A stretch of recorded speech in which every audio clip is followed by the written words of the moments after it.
रात्रीचे 2:47 तुमचा मोबाईल अचानक चमकतो, नोटिफिकेशन येतं, तुमची स्क्रीन अनलॉक होते आणि एका क्षणासाठी तुम्हाला वाटतं हे सगळं याला कसं माहीत पडलं.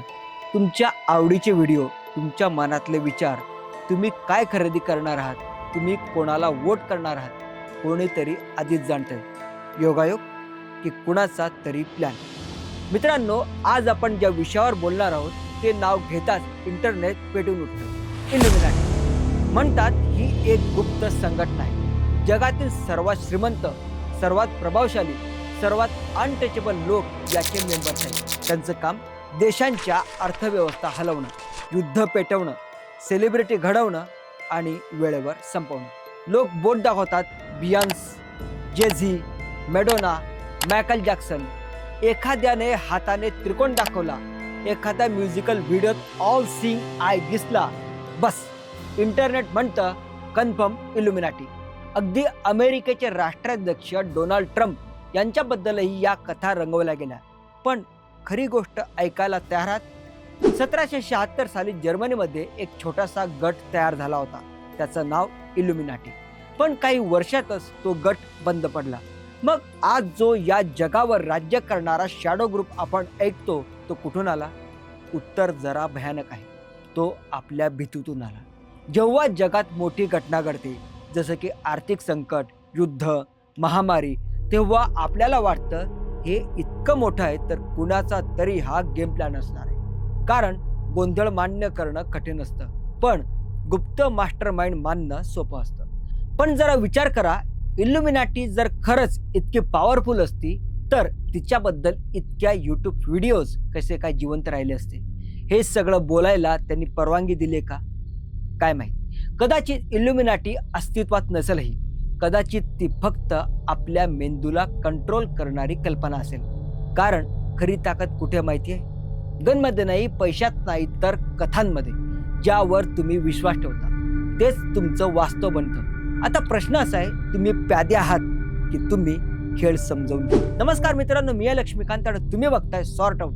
इथे आपण डोकं फिरवणारी वादग्रस्त मुद्दे अगदी साध्या सरळ भाषेत सॉर्ट आउट करून सांगतो. कारण आपण भीती वाढवत नाही तर भीतीचा मुखवटाच फाडून फेकतो. वर्ष 1776, रात्रीची वेळ. जर्मनीमधील बेवेरियातला थंड वारा. एक माणूस मेणबत्तीच्या प्रकाशात बसलाय. टेबलावर पुस्तकं, कागदपत्र आणि डोळ्यात राग. नाव आहे ॲडम विशाफ्ट. हा माणूस फक्त विचार करत नव्हता तर तो मोठा गेम प्लॅन बनवत होता. त्या काळात चर्च म्हणजे देवाचा आवाज, राजा म्हणजे देवाने निवडलेला शासक. कोणी प्रश्न विचारला तर तो पापी, कोणी विरोध केला तर तो देशद्रोही. ॲडमला हे अजिबात मान्य नव्हतं. त्याला वाटत होतं माणूस जन्माला आलाय तो म्हणजे विचार करायला, गुडघे टेकायला नाही.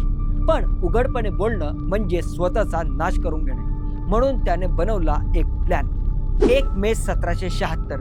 तो काही विश्वासू लोकांना भेटतो. गुप्त शपथ घेतली जाते, कोड नेम्स दिले जातात. खऱ्या नावाने कोणीच ओळखलं जाणार नाही. संघटनेचं नाव ऑर्डर ऑफ इल्युमिनाटी. इल्युमिनाटी म्हणजे प्रकाश मिळालेले लोक. त्यांचा उद्देश काय? राजेशाही संपवणं, चर्चचा प्रभाव कमी करणं, लोकांना स्वतंत्र विचार करायला शिकवणं. ऐकायला छान आहे ना? पण जिथे गुप्तता असते तिथे संशय जन्माला येतो. सरकारला बातमी लागते, छापे पडतात, कागदपत्र जप्त होतात. 1756 मध्ये संघटना बंद घोषित होते. Officially game. पण खरा थ्रिल इथे सुरू होतो भावांनो.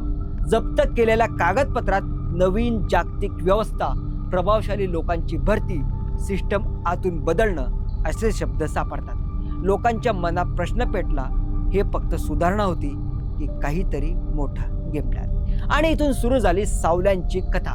शतकं गेली, पण प्रत्येक मोठ्या घटनेनंतर एकच नाव परत येऊ लागलं, illuminati. French revolution, illuminati. American डॉलरवरचा ऑल सीइंग आय, इल्युमिनाटी. मोठे पॉप स्टार्स अचानक सुपर फेमस होणं, इल्युमिनाटी. लोकांनी प्रत्येक त्रिकोणात त्यांचं चिन्ह पाहायला सुरुवात केली. पण खरी भीती काय आहे माहिती आहे? कदाचित इल्युमिनाटी आज अस्तित्वातच नाही, पण गुप्त शक्ती आपल्याला कंट्रोल करते ही कल्पना मात्र जिवंत आहे. आणि कल्पना त्या कधीच मरत नाहीत. कारण खरा कंट्रोल कुठे? तुमच्या डोक्यात. जर तुम्ही मानलं की कुणीतरी वर बसून खेळ खेळतोय तर तुम्ही आधीच प्यादा झालाय. ॲडम विशॉफ्ट हा माणूस म्हणाला, जर युरोप खरंच बदलायचं असेल तर सत्ता बदलून उपयोग नाही, विचार बदलायला पाहिजे.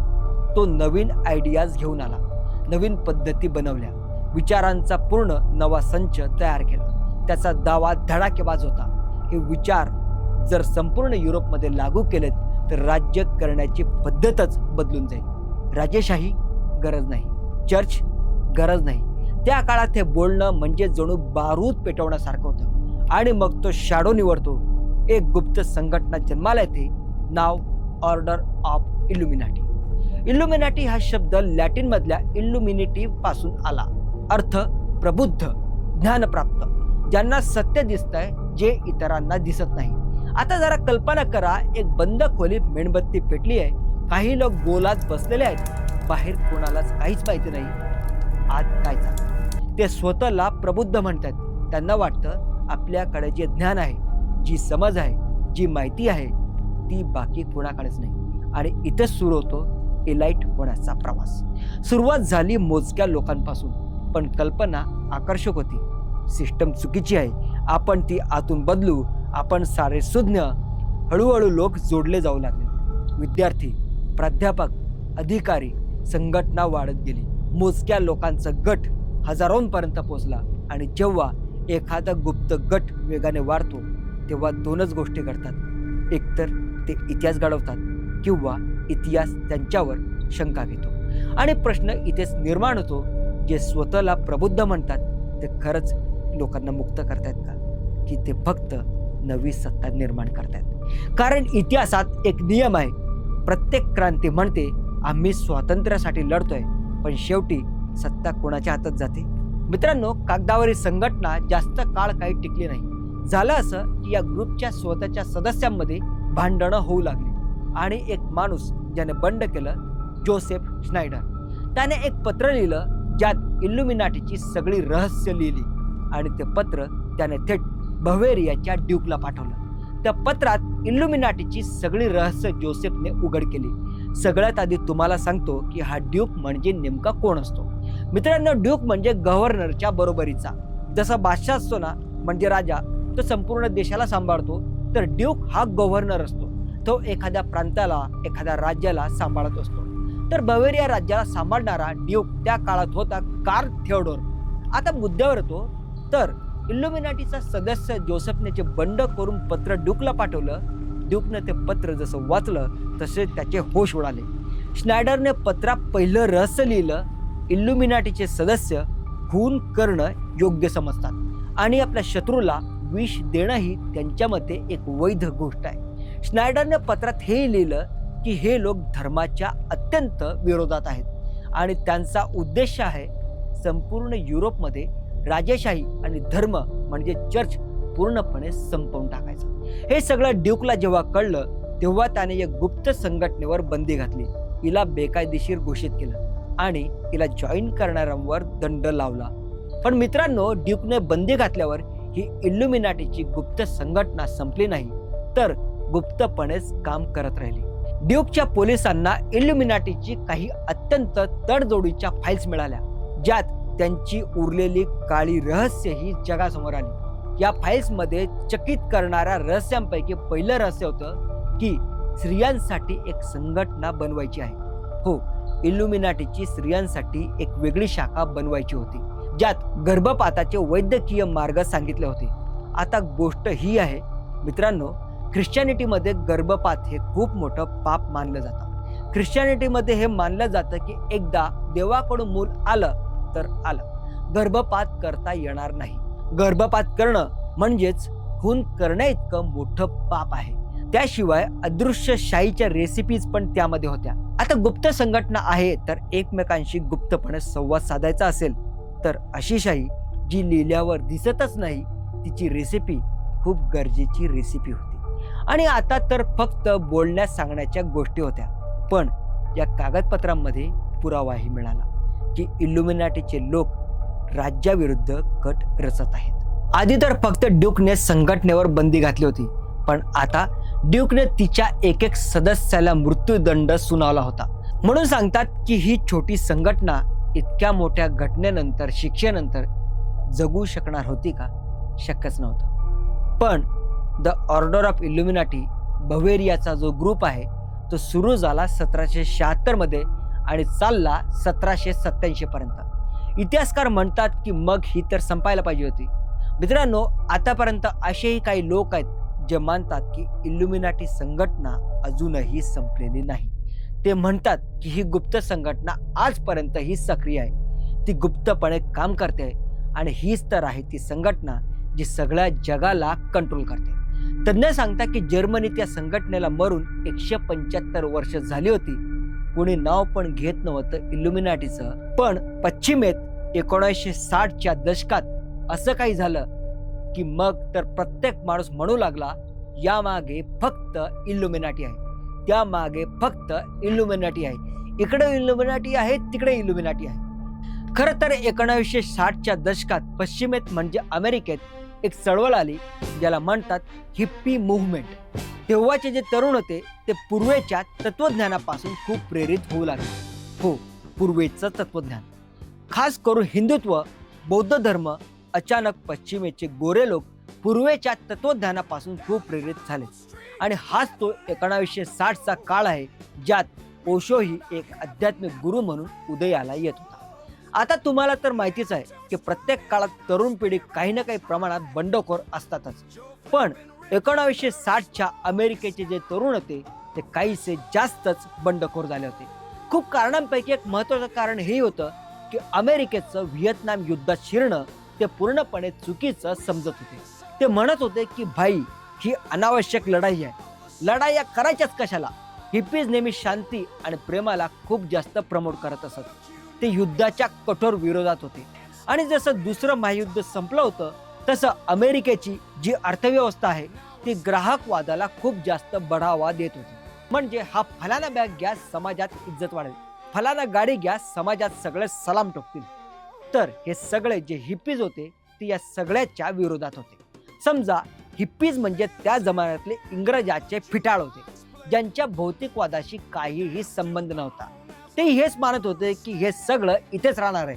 पर्यावरणवादीही खूप जास्त होते. त्यांचं हे म्हणणं होतं माणसाच्या कार्बन फुटप्रिंट कमीत कमी असायला पाहिजेत, प्लॅस्टिक कमीत कमी यूज करायला पाहिजे. ते हेही मानत होते की देवाने ही जमीन दिली आहे, ती आपल्याला काळजी करायला दिली आहे.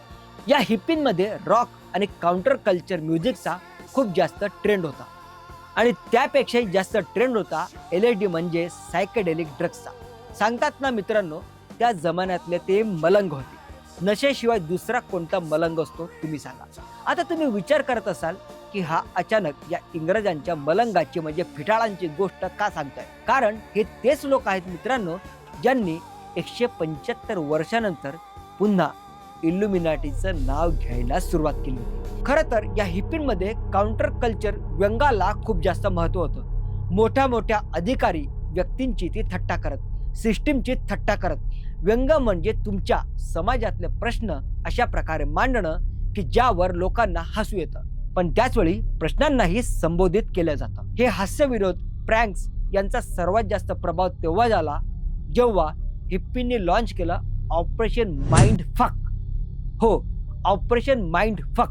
ऐकायला तर वाटेल की हे तर खूप मोठं मिलिटरी मिशन आहे, पण कुठल्याही मिलिटरी मिशनपेक्षा ते कमी नव्हतं. ऑपरेशन माइंड फकचं मुख्य लक्ष होतं चुकीची माहिती फक्त जगभरात पसरवायची. हो, बीटल्स पासून CIA पर्यंत सगळ्यांना हे सांगायचं की याच्या मागे इल्युमिनाटी आहे, त्याच्या मागे इल्युमिनाटी आहे आणि आपल्या सगळ्यांना कंट्रोल करताय ते म्हणजे इल्युमिनाटी. आपल्याला कंट्रोल केलं जातंय. या थट्टा मस्करीत जी चुकीची माहिती त्यांनी पसरवली त्यामुळे लोकांना खरोखर ते वाटू लागलं की आपल्यासोबत थट्टा मस्करी होते. तर मूलतः सिस्टमला हादरवण्याची त्यांनी मजाकमध्ये सुरुवात केली आणि ती माहिती जगभरात पसरवली. पण मित्रांनो, ही चुकीची माहिती हळूहळू वेळेसोबत काही लोकांना सत्य वाटू लागले. ते या गोष्टींवर 100% विश्वास ठेवू लागले आणि अशा प्रकारे कॉन्स्पिरसी थेरींचा जन्म झाला. जर तुम्हाला या थेरीवर विश्वास ठेवायचा असेल तर ठेवा. जर तुम्हाला वाटत असेल की हे फक्त हवाबाजी आहे तर ठीक आहे, मनोरंजन म्हणून बघा. मित्रांनो, जर मला माझं मत विचारलं तर मला दाल में कुछ तो काला है असं वाटतंय. याच ठिकाणी हिप्पी मुवमेंट दरम्यान काही लेखक होते, विल्सन आणि शीला. त्यांनी इल्युमिनाटीवर 3 पुस्तकं लिहून टाकली, इल्युमिनाटी ट्रायोलॉजी. मित्रांनो, ही पुस्तकं इतकी यशस्वी झालीत की त्यांच्यापासून प्रेरित होऊन आणखी काही पुस्तकं आणि चित्रपट बनवू लागले, जसे की एंजल्स अँड डिमॉन्स, स्टेनली कुब्रिकचा आईज वाईट शट, नॅशनल ट्रेजर्स, द दा विन्सी कोड आणि बरेच काही चित्रपट. इल्युमिनाटीचा कॉन्स्पिरसी थेअरीने आग पकडली जेव्हा इंटरनेटचा दौर आला. तर मित्रांनो, इल्युमिनाटीमध्ये नेमकं काय असतं त्याच्याबद्दल आपण जाणून घेऊया. इल्युमिनाटीचे जे चिन्ह असतात ते खूप जास्त महत्त्व ठेवतात. तर मित्रांनो, कुठल्याही धर्माला किंवा विचारधारेला दीर्घकाळ जिवंत ठेवायचं असेल तर त्याचे चिन्ह जागोजागी दिसत राहायला पाहिजेत. पहिले तर खऱ्या जुन्या बेवेरियन इल्युमिनाटीबद्दल बोलतो आणि थोडा ऐतिहासिक दृष्टिकोन समजावून सांगतो. त्या काळात कोणती चिन्ह होती, ती काय दर्शवत होती. पहिलं आणि खूप महत्त्वाचं चिन्ह होतं द आऊल ऑफ मिनर्वा. हे चिन्ह दर्शवत होतं बुद्धीला, शहाणपणाला आणि ज्ञानाला. दुसरं चिन्ह तुम्ही पाहिलं असेल पिरॅमिडची, त्रिकोणाची. हे चिन्ह दर्शवतात अशा संरचनेला जिथं श्रेणीला खूप जास्त महत्त्व असतं, ज्याच्या वरती जाऊन फक्त एकच शक्ती असते, जसं एका पिरॅमिडचा सर्वोच्च बिंदू असतो. आता द ऑर्डर ऑफ इल्युमिनाटी एक गुप्त संघटना होती, म्हणून ते गुप्त पद्धतीने या चिन्हांद्वारे संवाद साधत असत. आता जरा या चिन्हांच्या आधुनिक कॉन्स्पिरसीच्या दृष्टिकोनातून बघूया. तर सांगितलं जात आहे की याच गुप्त संघटनेची जी चिन्ह आहेत ती आजकाल तुम्हाला सगळीकडे बघायला मिळतात, कारण ती तुमच्या अवचेतन मनात रुजवली जावीत म्हणून. मग इल्युमिनाटी ज्या ज्या गोष्टी सामान्य करायला इच्छितं त्या गोष्टी आपोआप होणार. लोक त्यांना स्वीकारतील. जसं त्यांची चिन्ह तुम्हाला मीडियामध्ये खूप जास्त दिसतात, कॉर्पोरेट लोगोमध्येही दिसतात. सर्वात मुख्य चिन्ह तर आहे आय ऑफ प्रोव्हिडन्स, ज्याला ऑल सीइंग आय असं म्हणतात. हो, बिग बॉस. हो, तुम्ही बघता बिग बॉस, त्याचं चिन्हही ऑल सीइंग आय वरच इन्स्पायर आहे. अमेरिकन डॉलरच्या नोटवरही तुम्ही हा सिम्बॉल पाहिला असेल. त्याचा अर्थ आहे की कुठल्या ना कुठल्या प्रकारे तुम्हाला ऑब्झर्व केलं जाते. याच्या सिम्बॉलमध्ये पेंटाग्रामचा खूप जास्त वापर केला जातो. पेंटाग्राम हा स्वतःमध्ये एक जादुई आणि रहस्यमयी आकार आहे. तुम्ही आता 666चं हे चिन्ह पाहिलं असेल. 666चं चिन्ह काय, तर बायबलमध्ये बुक ऑफ रेव्हिलेशन अध्याय 13 वचन 18 मध्ये तुम्हाला स्पष्टपणे सांगितलंय की हा जो नंबर आहे 666, या नंबरने बीस्टला म्हणजे राक्षसाला संदर्भित केलंय. आता इथं बीस्ट म्हणजे कोण, जे ख्रिश्चन नाहीत ते. आता इथे प्रत्येक चिन्हांचा उल्लेख करता येणार नाही, पण एवढं सांगतो की कॉन्स्पिरसी थेअरीचं हे काम असतं पॅटर्न्स पकडणं, ठिपके जोडणं. ते अशा खुणा बघण्यासाठी टपून बसलेले असतात. आता खरी गोष्ट इथून सुरू होते, कारण प्रश्न असा नाहीये की चिन्ह आहेत का नाहीत. प्रश्न असा आहे की आपण काय पाहू इच्छितो. मानवी मेंदूची एक सवय असते, ते पॅटर्न शोधतात. जिथे पॅटर्न नसतो तिथेही आपण पॅटर्न बनवतो. ढगात चेहरा दिसतो, भिंतीवर आकृती दिसते, गाणं उलट वाजायला लागलं की शैतानाचा आवाज आपल्याला ऐकू येतं असं वाटतं. हेच कॉन्स्पिरसी थेअरीचं इंधन आहे. आता कल्पना करा, एखाद्या मोठ्या गायकाने स्टेजवर त्रिकोणासारखा हात केला, बस ताबडतोब म्हणणारे रेडी आहेत, हे बघा इल्युमिनेटीचं साईन. एखाद्या कंपनीच्या लोगोमध्ये डोळ्यासारखी डिझाईन असेल, हे बघा ऑल सीइंग आय. एखाद्या चित्रपटात गुप्त समाज दाखवला, हे बघा ते आपल्याला इल्युमिनाटीचं सत्य दाखवत आहे. आणि इथेच तो खेळ जिंकला असं आपण समजूया. कारण एकदा तुम्ही एखाद्या गोष्टीवर विश्वास ठेवला की मग जगातलं सगळं त्याच विश्वासाला पुष्टी देतं असं वाटतं. ह्यालाच म्हणतात कन्फर्मेशन बायस. आता थोडा थरारक प्रश्न, जर खरंच अशी गुप्त संघटना असेल जी जगावर राज्य करते, तर ती स्वतःचं चिन्ह पब्लिकमध्ये उघडपणे दाखवेल का, की पूर्णपणे अदृश्य राहील?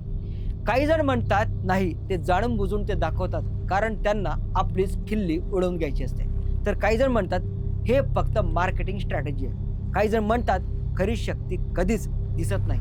पण इतिहासकार काय म्हणतात, 1787 नंतर बेवेरियन इल्युमिनाटी अस्तित्वात नव्हती. पुरावे नाहीत, दस्तावेज नाहीत, सातत्य नाही, पण कथा मात्र जगली. कधी कधी मित्रांनो, कथा या तथ्यांपेक्षा जास्त ताकदवान असतात, कारण कथा भीती तयार करतात. मित्रांनो, तुम्हाला आजचा एपिसोड आवडला असेल तर सॉर्ट ऑफ बाय लक्ष्मीकांत या चॅनलला सबस्क्राईब करा. Stay tuned for more updates. भेटूया लवकरच.